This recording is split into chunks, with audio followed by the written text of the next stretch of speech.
میں سرگودا پنجاب پاکستان کی بات نہیں کرتا، پوری دنیا کی بات کرتا ہوں۔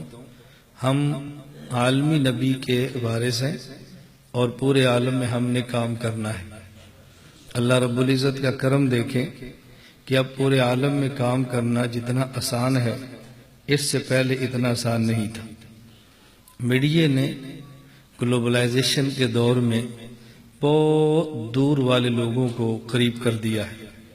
جہاں آدمی کئی مہینے سفر کر کے جاتا تھا، اب ایک سیکنڈ میں آدمی کی آواز وہاں پہنچ جاتی ہے۔ اس لیے ہم نے میڈیا کو بحمد اللہ تعالی استعمال کیا ہے اور بغیر کسی کی ملامت کے پرواہ کیے استعمال کیا ہے۔ میں نے اپنے مسلک کو پرنٹ اور الیکٹرانک میڈیا پر اس وقت لایا ہوں جب ہمارے علماء حق کا ابھی اس پر فتویٰ نہیں آ رہا تھا، اور ہم نے بحمد اللہ تعالی جس کو حق سمجھا ہے اس کو بیان کیا ہے، میڈیا کی ضرورت کا ادراک کیا ہے تو میڈیا پر کام کیا ہے۔ میں چونکہ شہر میں نہیں، ایک چھوٹے سے دیہات میں رہتا ہوں، اس لیے بڑے شہر کے بعض علماء کو ہم پر خدشات تھے، یہ چھوٹے سے گاؤں میں رہنے والا اتنی بڑی بات کرتا ہے۔ میں نے کہا ہم اپنی بات نہیں کرتے، اپنے پیغمبر، اسلاف اور اپنے اکابر کی بات کرتے ہیں، اور اپنے اکابر کی بات کرنے والا شہر میں بیٹھ کر بھی کر سکتا ہے، دیہات میں بیٹھ کر بھی کر سکتا ہے۔ جب ہم نے میڈیا کا استعمال کیا تو بہت سارے حضرات کو خدشات تھے، لیکن رفتہ رفتہ وہ سارے خدشات بحمد اللہ تعالی دفن ہوتے چلے گئے۔ اس پر میں زیادہ تو نہیں، آپ کی خدمت میں 3 باتیں پیش کر دیتا ہوں تاکہ آپ کو بات سمجھنی بہت آسان ہو۔ نمبر 1، ہمارا اس دفعہ عالمی اتحاد اہل سنت والجماعت کے زیر اہتمام بقرہ عید کی چھٹیوں میں عید الاضحیٰ کی تعطیلات میں 5 روزہ دورہ تحقیق المسائل تھا۔ اس کی اختتامی نشست میں کراچی کے حضرات نے مجھے بھی دعوت دی، میں بھی شریک ہوا۔ تو وہاں ایک طالب علم نے مجھے چٹ لکھی کہ جی آپ لوگ میڈیا استعمال کرتے ہیں، ویڈیوز بناتے ہیں، تصاویر بناتے ہیں، ہمارے حضرات اس کو حرام کہتے ہیں، تو آپ ایسا کام کیوں کرتے ہیں؟ میں نے جو جواب وہاں دیا تھا وہی آپ کو دیتا ہوں بڑے اختصار سے، آپ اہل علم ہیں، مزید وضاحت کی ضرورت نہیں ہے۔ میں نے کہا نمبر 1، میرے سمیت سب علماء تصویر کے حرام ہونے پر متفق ہیں۔ میں بھی تصویر کو حرام کہتا ہوں، حلال اور جائز نہیں کہتا۔ نمبر 1، مجھ سمیت تمام علماء تصاویر کے حرام ہونے پر متفق ہیں۔ نمبر 2، مجھ سمیت تمام علماء بوقت ضرورت تصویر کے کھینچوانے پر بھی متفق ہیں۔ اب تیسرا مسئلہ ضرورت کیا ہے؟ بس یہ ضرورت میں اختلاف ہے۔ جو ضرورت سمجھتا ہے وہ کھنچوا لیتا ہے، جو نہیں سمجھتا وہ نہیں کھنچواتا۔ اور یہ جو ضرورت ہے یہ اجتہادی مسئلہ ہے، اور اجتہادیات میں لڑائی منصوصات کی طرح نہیں کرتے، اہل علم کو اس کا فرق ضرور کرنا چاہیے۔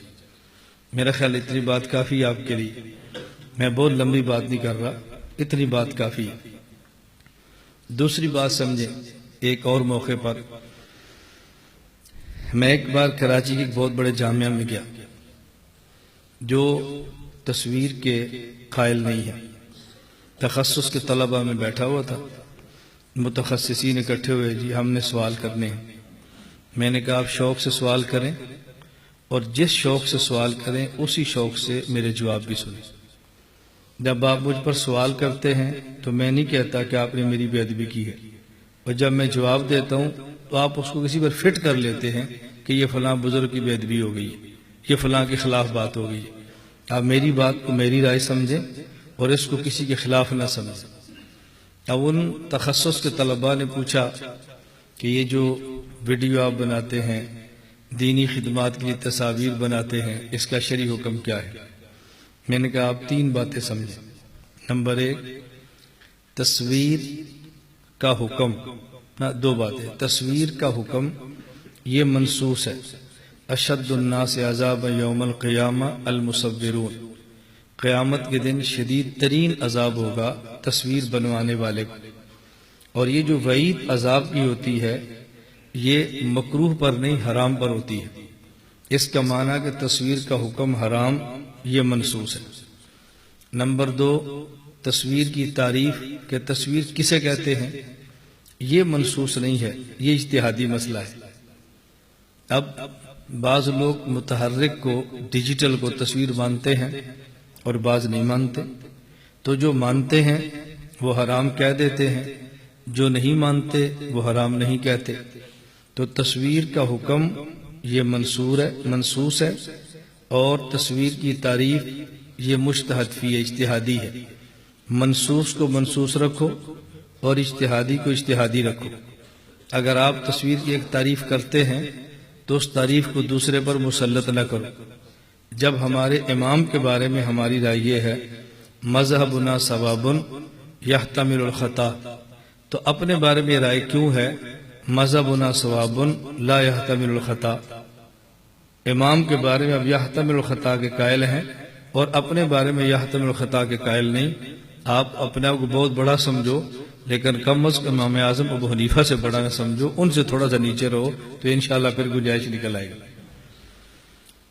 تیسری ایک اور بات سمجھیں، آزاد کشمیر ایک جگہ ہے عباس پور، وہاں میں اپنے مسلکی دورے پر تھا تو مسجد میں بیان تھا اور میرا میڈیا کیمرہ مین میرے ساتھ تھا۔ میڈیا ٹیم کا معنی 10 بندے نہیں ہوتے، کبھی ٹیم کا ایک بندہ ہوتا ہے، پوری ٹیم ہوتی ہے۔ تو مجھے مسجد کے خطیب صاحب نے فرمایا کہ مولانا صاحب آپ آج ہماری مسجد میں بیان کریں لیکن کیمرہ نہ لگائیں۔ میں نے پوچھا وجہ؟ کہتے ہمارے مسجد میں سال کی جماعت آئی ہے، جماعت والے احباب اس کو مناسب نہیں سمجھتے۔ میں نے کہا اگر ان کو میں قائل کر لوں آپ کو اعتراض ہے؟ انہوں نے کہا جی مجھے تو اعتراض نہیں ہے۔ تو میں نے مسجد میں اپنے جو ساتھ لڑکا تھا میں نے کہا ابھی آپ کیمرہ فٹ کرو لیکن ابھی آن نہ کرو، ابھی اس کو بند رکھو۔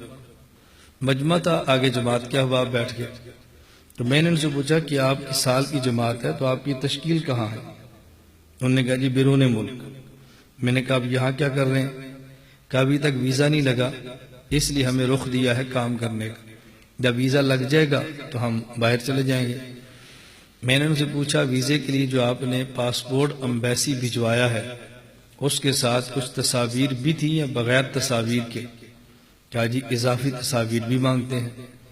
میں نے کہا آپ کے علم میں نہیں ہے کہ تصاویر حرام ہے؟ انہوں نے کہا جی علم میں ہے کہ حرام ہے۔ تو میں نے کہا پھر آپ نے تصویر کھنچوا کر امبیسی پاسپورٹ کے ساتھ کیوں بھجوائی ہے؟ انہوں نے کہا اگر یہ تصاویر نہ بنوائیں تو ویزا نہیں دیتے۔ میں نے کہا نہیں ویزا دیتے تو اس سے کیا فرق پڑے گا؟ کہا جی بیرون نہیں جا سکیں گے۔ میں نے کہا بیرون نہ جاؤ، قیامت کے دن اللہ پوچھیں گے تم پاکستان میں تھے تو بیرون کیوں نہیں گئے؟ آپ جواب دینا اللہ بیرون کے لیے ویزا چاہیے تھا، ویزا بغیر تصویر کے بنتا نہیں تھا، لگتا نہیں تھا، تصاویر حرام تھی، تو ہم تیرے دین کے لیے حرام کام کیسے کرتے؟ تو آپ کو کوئی گناہ نہیں ہوگا، کیا ضرورت ہے جانے کی؟ اب اس کا ان کے پاس تو جواب نہیں تھا۔ میں نے کہا اب جو گزارش میں کرتا ہوں اس کو آپ سمجھیں۔ اس کا معنی یہ ہے کہ دین کے کام کے لیے تبلیغ والوں آپ بھی تصویر بناتے ہو اور دین کے کام کے لیے تصویر میں بھی بناتا ہوں۔ میری اور آپ کی تصویر میں کچھ فرق ہے۔ آپ پرنٹ تصویر بناتے ہو جو ایک جگہ پہ کھڑی رہتی ہے پرنٹ، اور وہ بھجواتے ہو سفارت خانہ۔ میں پرنٹ تصویر نہیں بنا رہا، میں ڈیجیٹل متحرک تصویر کیمرے کی ویڈیو میں بنا رہا ہوں۔ اور پرنٹڈ تصویر کو سب حرام کہتے ہیں، ڈیجیٹل کو کوئی حرام کہتا ہے اور کوئی نہیں کہتا۔ تو جس کی حرمت پر اتفاق ہو وہ بڑا حرام ہوتا ہے، اور جس کی حرمت میں اختلاف ہو وہ چھوٹا حرام ہوتا ہے۔ اسے کہتے ہیں احوان البلیتین۔ میں بہت ساری باتوں کا ترجمہ نہیں کروں گا کہ علماء کا اجتماع ہے، اس لیے ہم نے کئی بار کہا علماء کا اجتماع ہے تو علماء ہی آیا کریں، کسی اور ساتھی کو بات سمجھ نہ آئے تو گلہ نہ کریں۔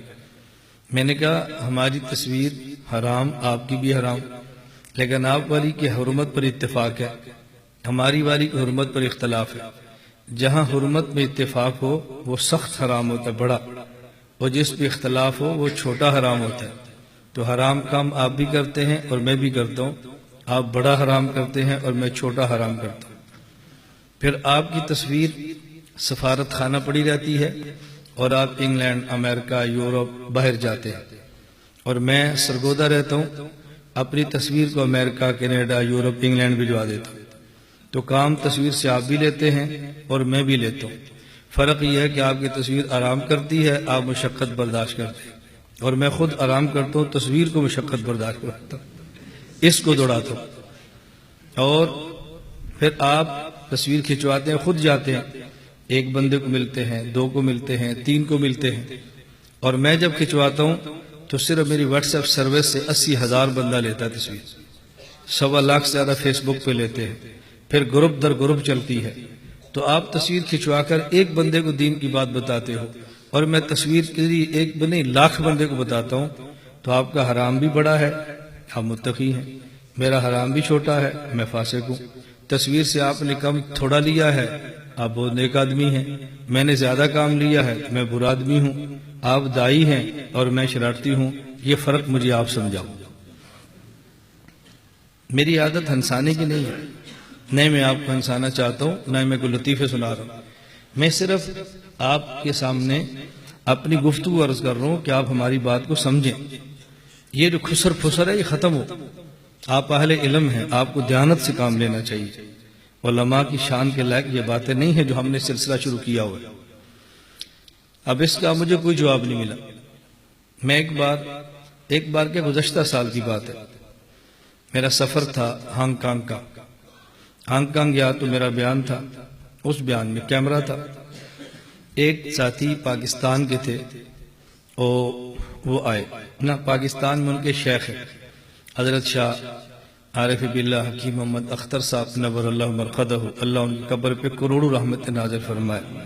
حضرت میرے بھی شیخ ہیں، میں نے بھی جوتیاں سیدھی کی ہیں، پورے 40 دن میں نے حضرت کی خانقاہ میں گزارے ہیں۔ حضرت نے مجھے بھی اجازت دی ہے، مجھے نالائق کو بھی خلافت سے سرفراز فرمایا ہے۔ تو مجھ سے قبل ایک حضرت کے خلیفہ وہاں تشریف لے گئے، ان نے شدت کے ساتھ مخالفت کی۔ پھر ان کا ایک مرید تھا، اس نے مجھ سے بات کی، مجھے اس نے کہا جی ہمارے حضرت تشریف لائے اور وہ منع کرتے ہیں کہ ویڈیو نہ بناؤ، اور آپ بڑے اہتمام سے ویڈیو بناتے ہیں۔ میں نے کہا جن سے آپ نے بیعت کی ہے ان کی خصوصیت کیا ہے، آپ نے کیوں ان کی بیعت کی ہے؟ اس نے کہا جی وہ حضرت حکیم صاحب نے خلافت دی ہے تو اس لیے دیا نا کہ لوگوں کو بیعت کریں۔ میں نے کہا حضرت نے آپ کے علم ہے کہ مجھے بھی خلافت دی ہے؟ کہا جی ہاں۔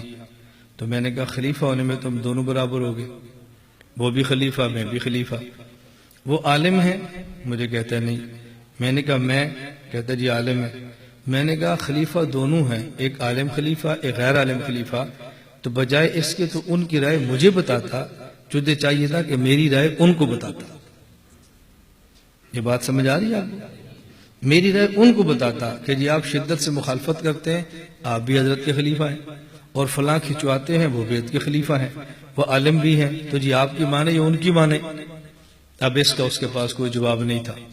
میں نے کہا میں آپ کو یہ نہیں کہتا میری رائے پہ چلو، میری رائے کا نقل کرو، میری رائے کو حجت سمجھو، میری بیعت کرو، میں نہیں کہتا، لیکن بات ضابطہ اور اصول کی ہونی چاہیے، اس سے نفع بہت ہوتا ہے۔ میں نے تھوڑی سی بات اس پہ کی ہے کہ ہم نے الیکٹرانک اور پرنٹ میڈیا کو اپنے مسلک کے لیے استعمال کیا ہے۔ لا الہ الا اللہ، لا الہ الا اللہ، لا الہ الا اللہ، ما لنا رب سواه۔